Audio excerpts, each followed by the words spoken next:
Yes. We begin with breaking news here at 5 o'clock. A police pursuit is underway in Sherman Oaks. And as you can see, the suspect is weaving through traffic on a motorcycle. Let's go up to Stu Mundell in Sky 2. He can tell us about how this thing started and what's been going on. Well, the traffic is making it difficult. Oh, sorry about that. The traffic is making it difficult for the officers to keep up with this guy. And it also, as you said, being a motorcycle, also making it difficult. Now, LAPD started this pursuit. That was the Topanga Division started this pursuit about 20 minutes ago in the Topanga Canyon area on Victory. Originally wanted just for reckless driving. Now, officers from LAPD quickly got their airship overhead. And because of it being a motorcycle, they've been in a tracking mode, and then they went back to a pursuit mode, but they basically have been keeping an eye on this guy. They do want to stop him, and they want to talk to him. Him being on a motorcycle making it very, very difficult for LAPD to find any kind of way to bring this to a forceful end, like as in a pit maneuver or spike strips or anything like that. Basically, the only weapon they have right now is that airship, and they're using that in their fullest here, keeping an eye on this guy, calling out locations. Now, since he's been on the 101 freeway pretty much since the Calabasas area, now we are over in the studio, just entering the Studio City area right now. Basically, they've been calling it out, but they've basically asked the CHP to take over this pursuit. We've saw a couple of CHP units on the freeway, but again, in this heavy traffic, the only other officers that could possibly really keep up with him would be other motorcycle officers, and we have yet to see those in this pursuit.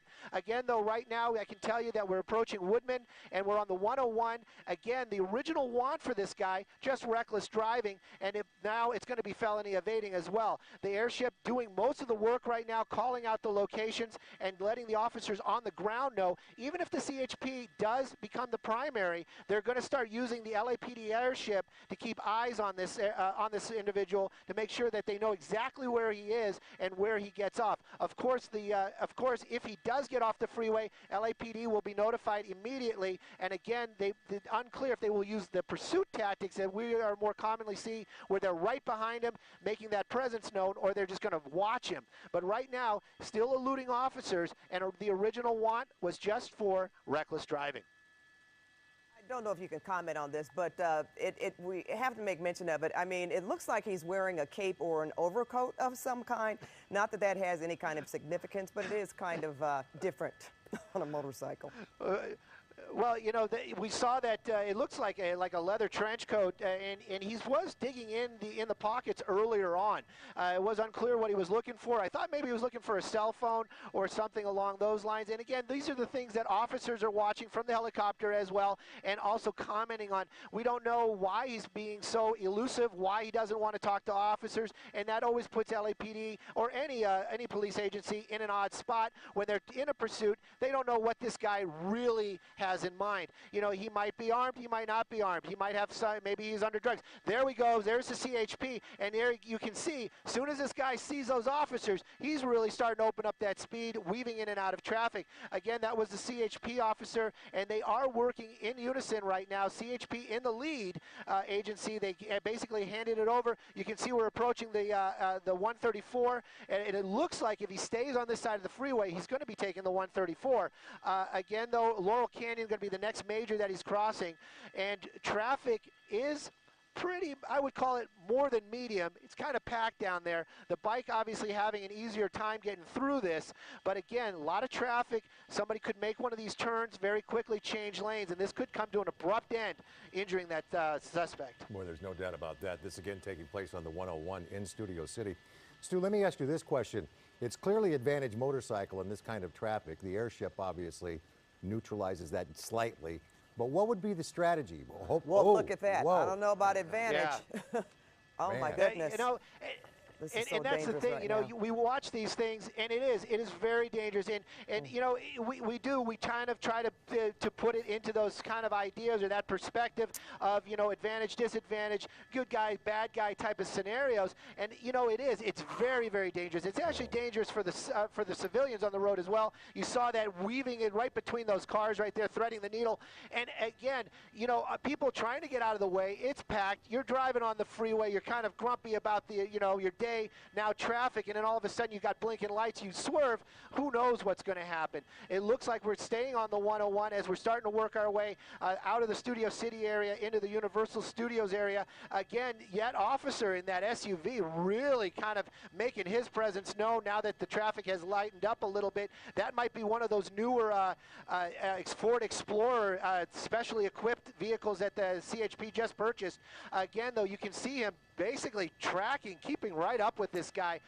And again, really kind of makes you wonder, that officer limited what he can do when he gets up next to him, but definitely making his presence known. And hopefully that command presence will register with this guy, and he'll basically just say, all right, I'm just going to pull over. Well, you know, he really has command of the motorcycle. I think we can certainly say that he apparently has driven one before. I asked the question again about the overcoat because you wonder if this was his bike or if this was possibly a stolen bike. Well, again, you know, those are the questions that that officers are pondering as well. You know, they can run the plate, they can get an idea who that person is, but obviously you're not going to be able to make an identifying match of that person with a helmet and, as you say, that overcoat and etc. It almost does looks like some sort of superhero there with that leather coat flapping in the wind. But again, if this is a superhero, he's going to be a super villain, because these officers definitely want this guy to stop. He's been disobeying all the traffic laws pretty much for most of the afternoon here, and again, really starting to speed up. We're doing a lot of swerving around out here, and you know, again, the faster this happens, the higher the odds that this is going to end poorly. And Stu, I'm sitting here saying to myself, why isn't traffic like this when I'm on the road? It appears to be light to moderate. What do you see up ahead? Actually, I'm just glancing up ahead as we're working our way through the pass out here, and it is just as you said. It's like pursuit traffic. It is moderate at best. If this was the afternoon that we were driving home, we'd be stopped bumper to bumper. This guy basically just working his way through this traffic. It is very, very light as we're working our way southbound on the 101 now, approaching probably the Highland Boulevard.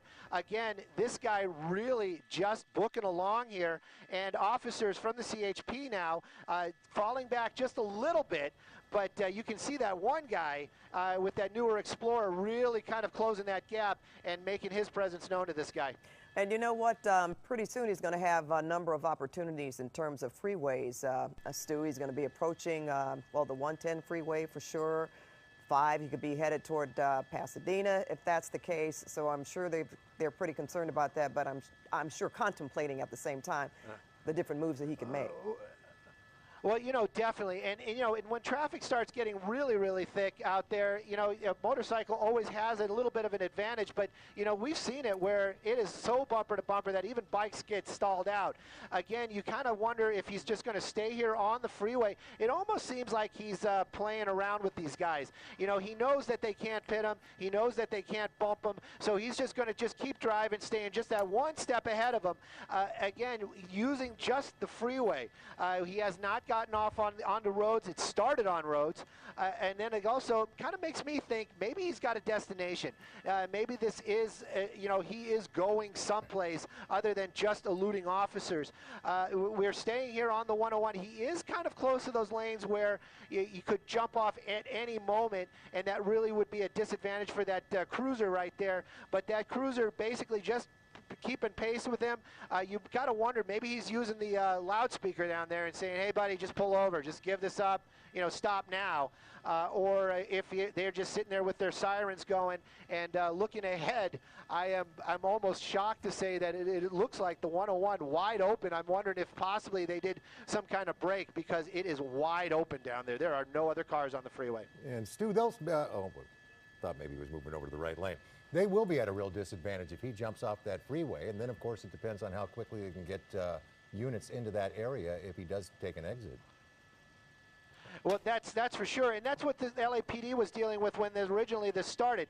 You know, that first unit got up behind him pretty quickly, and as soon as those lights and sirens came on, this guy got on opposite traffic and took off. So he definitely wanted to leave. He had no intention of stopping from the get-go, and the original want was just reckless driving. So again, it makes you kind of wonder, if it was just reckless driving, this guy would have turned on his lights, he probably would have got a ticket. Makes you wonder why he just doesn't stop. And again, maybe this person is a wanted felon. Maybe he has some something that he shouldn't have on his person. So these are all the questions that officers have to deal with as well. Even if he does stop, I can assure you they will not just run up to him and take him into custody. They're going to make sure that he complies 100%. You know, it makes me think about being on a freeway. And as we've been saying, this is unbelievable that the 101 is this open at this time of day, that's for sure.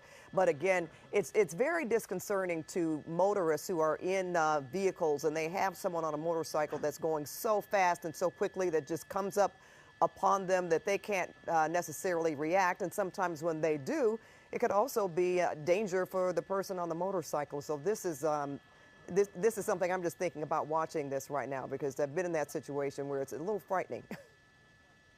Oh, you know, definitely. And that's the thing, too, is, you know, a lot of people, they get paranoid when a motorcycle gets near their vehicle, just like a big rig. It's almost the same thing, except, you know, with a motorcycle, you might be a little bit more concerned about the rider than you are with you. But yes, you're right. A lot of people, I hear that quite commonly. You're driving on the freeway, you got a bike right behind you, and then you don't know what you can do. I mean, if you pull over, he might be contemplating going the other direction.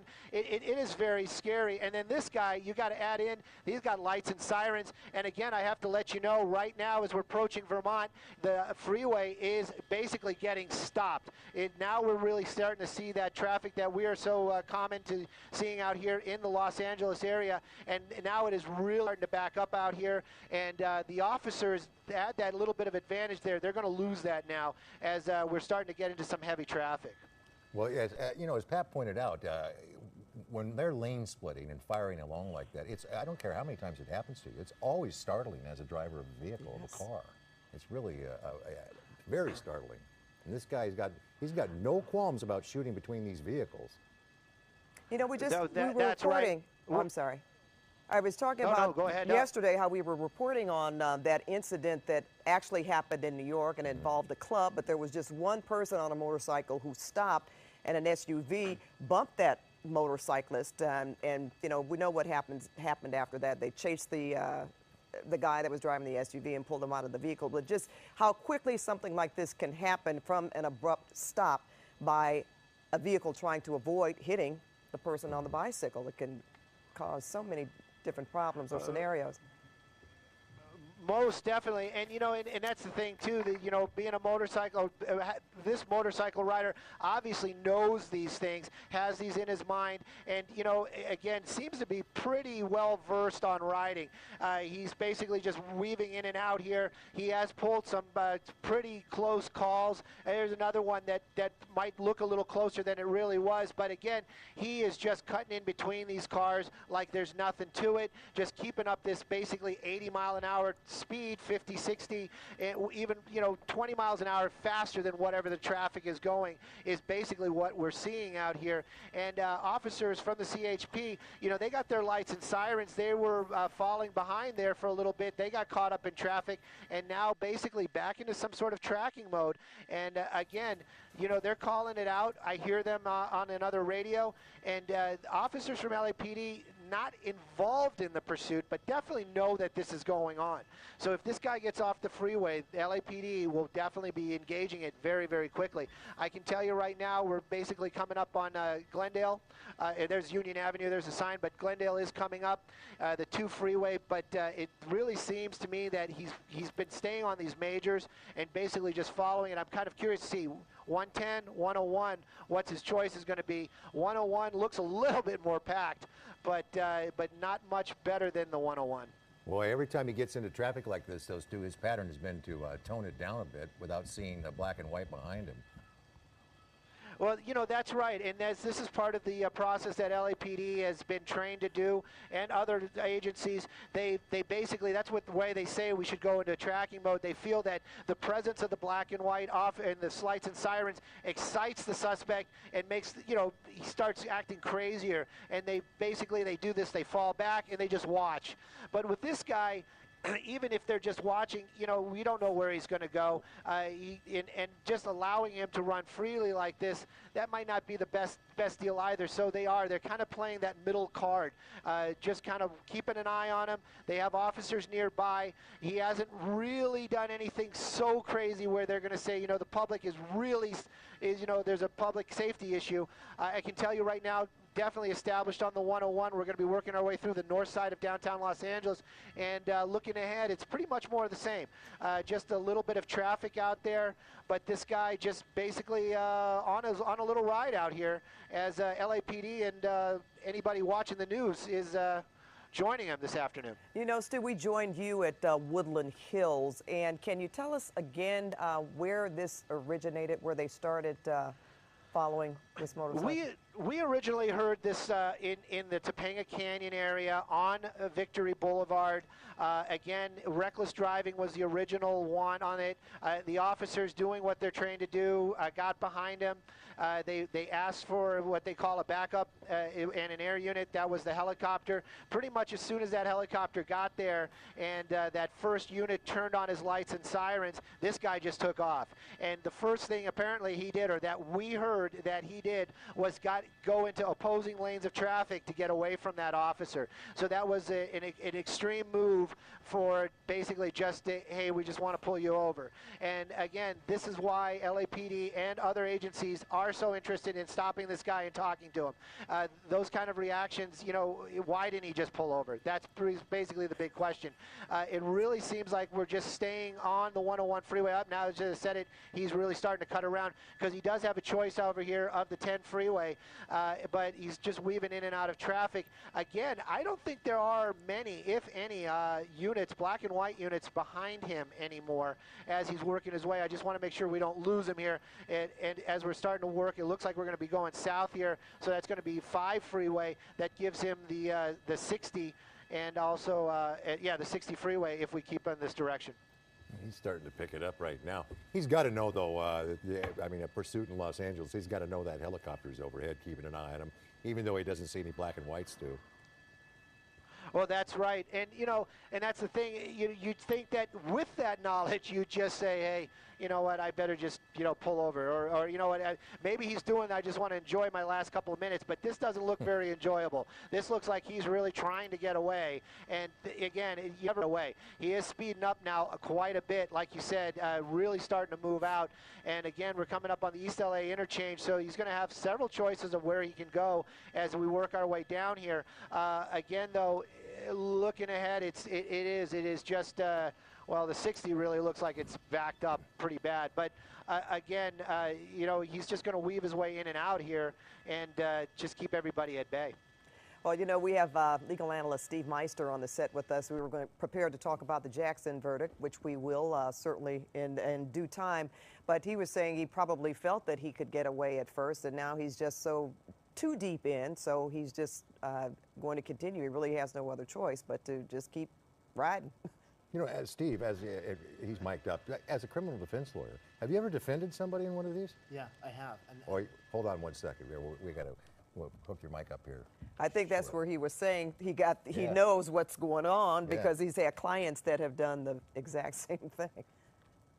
We're going to try to get your mic working. It is one of those deals. Steve had written us a note saying he took off because he thought he could get away with it, basically.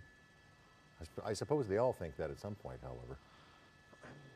Well, again, you know, maybe he's just going until he decides to stop, as happens in so many different cases where he'll just decide to give up because he can't. All right, and maybe he's going to familiar territory. Yeah, you know, or maybe he's just using one of those in and off the freeway type of deals. No, it does look like we are going to be getting off the freeway here. I'd like to get a street name if I could, but again, CHP and LAPD have been working on this, and basically changing the guards was just going on when he made this move. We're definitely on streets out here, East LA area, and this, I'm sorry, this is going to be, we're in the Hollenbeck. Look at this. Look at these pedestrians. Just changing his mind. I don't know what the deal was there. Just basically made a U-turn right there. Maybe he really thinks that he can elude them. Looks like he's going into a walkway. And is he going to try a foot bail? Yeah. And, you know, this kind of gives you an idea that this guy really knows the neighborhood. That was a little walkway that took you onto a side street out here. Again, this kind of movement lets you know that this guy probably knows the area or got very lucky right there. Again, we're in the Hollenbeck area, so we're probably Boyle Heights is going to be the area. He got off the 60 freeway and basically started on some side streets and then just said, you know what, I'm just gonna make this U-turn and work our way over here. Again, though, I'll get you a street here in just a second, but no officers behind him right now at all as we're approaching a major out here. And again, you know, he might be thinking right now he got it made, running a red light, not very wise. I can tell you just because I read the street sign, that was Indiana that we just crossed. But again, in a residential area out here and still eluding LAPD and other officers. He's got it. Yeah, there he goes. There he goes, right here. Yep. Looks like he's basically running into his house. You can see somebody else over there basically grabbing the bike for the guy. Basically just went into the home. I want to keep an eye on this guy with the motorcycle as he kind of puts it away. You know, again though, dropped the bike, ran underneath these trees into that home. Again, officers from LAPD, CHP, not quite here yet. Well, you know what's interesting is apparently not, because most of the people, if you noticed how slowly they were walking, those pedestrians trying to walk across the street, I mean, they couldn't see. Now, what is this about? Yeah. I have no idea. I have no idea if these people know this guy or are related to him. Yeah, basically, this guy just came and grabbed the helmet and is walking off. And, but you know what, you know, they're Stu, basically doing.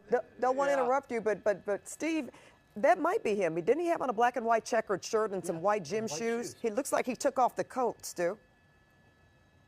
You know, I think this is the other guy. I think this is the guy that basically put the motorcycle away after he dropped it. Now, there was a gentleman walking out with a young person. The young person was holding something to his face, and this guy had a black and white checked shirt on and some white gym shoes, and it looked like it could have been the guy on the bike. He just took off the overcoat. All right. You know, yeah, it could be. It could definitely be. You know, that's your reward, Stu, for helping move the motorcycle into the garage. That's the helper. Yeah, that's the helper right there. That other guy basically just walked off. You know, I'm getting some direction. Go ahead, yeah, and look around for him. That may have been the guy. With the young person. Exactly, who did have something up to their face. Yes. That's him, isn't it? Looks like it. Black and white shirt, white shoes. Yeah. Dark pants. Hang on just 1 second here. I'm having a little difficulty holding this shot because we were set up for the other thing, but we'll definitely try to keep an eye on this guy right here. Again, hang on just 1 second. All right. Yeah, that's no problem. We can still see him. You're keeping him in. You're doing a good job. Yeah. It looks like he's going to be going behind a building here. It looks like we're working our way out towards a mall. Going to keep an eye on him, like you said. This could very well be him. Just walking along here, nothing to see here. I had nothing to do with that, is probably what he's saying to himself, but we might know different out here. I'm wondering if somebody is going to be able to notify the LAPD CHP about this as we're working our way. I don't want to lose him behind this tree. I'm working with my pilot. Again, there he is. That's him, right? Yep. Yeah, that's him. And it is, you know, maybe he's just out for his afternoon walk, but very unusual behavior as this thing came to an end and he just happened to be walking away. So we're going to keep an eye on this guy out here, and as soon as we are able to give you a cross street, which we might be able to do here very shortly, we will. But definitely, you kind of have to wonder, that younger woman just kind of disappeared. This guy is here all by himself, just walking along now. Well, even if we, as we will shortly, play back the video of him walking back out of that home or wherever he was, there was this person here with a young person. Whittier and DeLamo. With something up to their face. Lama and Whittier. And it certainly I'm just, looks like. I'm just working with my pilot who's actually talking with the shirt to on, if anybody else, if they can hear us, Paul and Steve, with the black and white gingham shirt, the white gym shoes. It's interesting that person emerged from that home, right, with this check shirt on and these white shoes. I thought he was going to surrender. Yep. And I thought he's walking on Whittier. walking on Whittier, and he passed Alama right there. And looks like he's going to start walking down, kind of staying off the major now. So. And Stu, what were you saying about working with the pilot to Whittier? Yeah, I actually was working with Dan, my pilot, this afternoon, and he's passing along this information to other helicopters, officers out here to give them the location. Looks like he's he's not walking into the auto zone, but he's on Whittier. Definitely walked into the auto zone on Whittier. That's basically where he went to. Just walked into there. I'll get you that cross street right here in a second, but definitely we're at the corner of Whittier and Indiana. There's a officer right there. Whittier and Indiana walked into the. There we go. They're working their way over there right now. So. Well, Pat Ball, we're going to find out very shortly if this guy was involved in this pursuit. Yeah. If this was, it was a very clever play and an excellent try. I got to give you that. This probably is one of the endings that has given me more thought, than just dumping and running. We're going to keep an eye on the back of the store as well. Maybe do an orbit here. To keep an eye on the front and the rear, but you can see officers swarming this auto zone right now as they're looking for that suspect. He must watch a lot of crime procedurals. Maybe he figured that one out, because that was what do you call that, Steve? Is that a bait and switch? I don't know, but he apparently took off that overcoat very quickly and walked out with someone else. It almost, to me, looked like he was trying to appear that he was giving aid to that young person, but was able to walk away. But now he's surrounded. They seem to be have him in custody. Yeah. Leave it to CBS 2 legal analyst Steve Meister, astute person and a critical observer of people, to figure out that was him walking away. Steve, thank you very much. Don't tell him my name. Well, he might ask you to represent him anyway. That you can know my name for. Then you can know my name. It's not where I live. Well, Hollenbeck LAPD definitely talking to this gentleman right now. They're going to take him into custody and definitely have some questions for him, that's for sure. But it's most bizarre ending to a pursuit that I've seen in a long time, that's for sure. Well, there's no doubt about that, Stu. We want to thank you very much, and we'll get an update from you a little bit later on in the newscast as we move on here to other big news.